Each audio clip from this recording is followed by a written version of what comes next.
Today is day 7 of my preparation.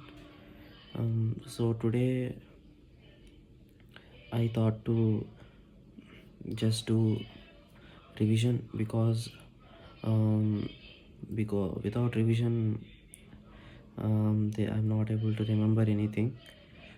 So that's why I started to revise the modern history part.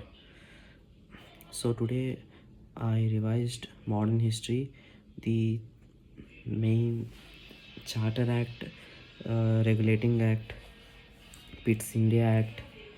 So these are the things I have revised. So I will quickly say what is these acts. So the Regulating Act was started in 1773 because of the East India Company's loss in Mysore War, 1776. And the East India Company asked a loan of £1 million. So the Britain government asked for accountability, uh, and it uh, and it regulated the EIC company. So here, court of directors were established, and these court of directors have to submit annual reports to the British government. So, and there were forts in one state, one princely state. So it was declared that Fort William will be bigger than the Fort George. Fort William is located in Bengal. Fort George is located in Chennai, and obviously, it is trying to centralize the power in whole India. So after that, one Supreme Court was also established in Calcutta, where one Chief Justice and three other judges were present. This is Regulating Act. And coming to Pitt's India Act, the commercial functions and the political functions were divided. In the commercial functions, court of directors um, had the power to recruit, and in the political functions, board of control uh, board of control has the power. In the board of control, 2 members must be from the British cabinet, and the 4 members were from the company or the council. And Governor General Council was reduced from 4 members to 3 members. These were the main functions of Pitt's India Act.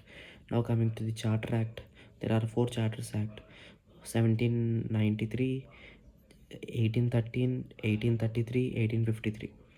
So these 1793 is that royal means the British Queen has given the powers to appoint the Governor General and the governors in India of EIC, and and board of control was drawing board of control has to draw salary from the Indian revenue.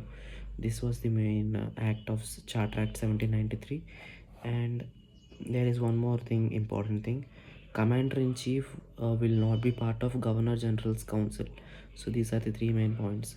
Coming to the Charter Act 1813, 1 lakh rupees were given to promote education in India, and Christian missionaries were allowed for the first time in India.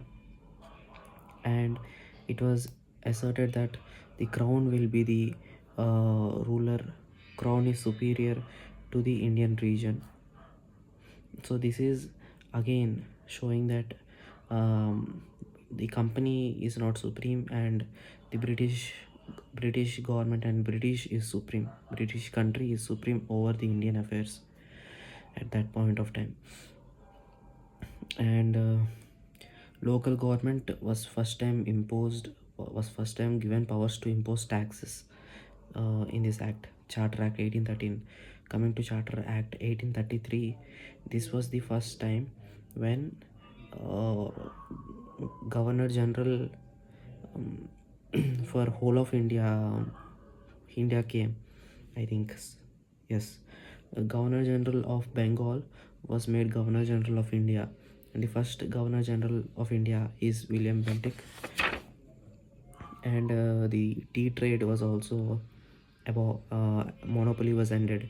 Till now, um, there was monopoly on tea trade and trade with China with EIC, but now it was ended, and EIC was made purely an administrative body. Not a, it is not a trading company anymore, coming to 1833.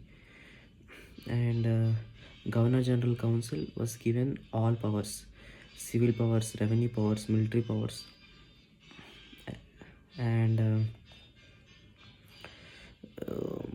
this was the first time when there was a provision, means someone announced the provision that Indian should also be given powers in the civil service. Indian means Indian should also be appointed as a civil servant, but this was rejected by Board of Control. So coming to 1853 charter, um, this is the first time when legislative and executive functions were separated, and board of directors were reduced from 24 members to 6 members. And this is the time when Indians were allowed to write exam, civil services exam, in 1853. These are the main points of Charter Act 1853.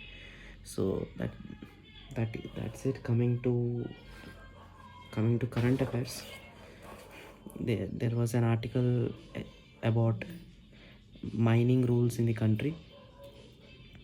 So it is telling that Union Cabinet has announced 7,280 crores for rare earth minerals, for the development and processing of rare earth minerals.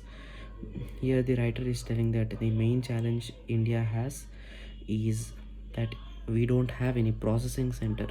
We have raw materials, but we don't have any refineries for rare earth minerals. So for this, and another major challenge is that we don't have sufficient metallurgists who there is no workforce for these rare earth minerals. That is also a challenge. So the way forward is also given for this. The main way forward is, there are 9 center of excellences in our country. So writer is telling that improve these 9 center of excellence centers to a richer research hub also, so that we can create a good workforce, and some new inventions can also be taken place in this sector. So and so yeah, this is the article about mining. And second one comes to this floods in Sri Lanka, Thailand.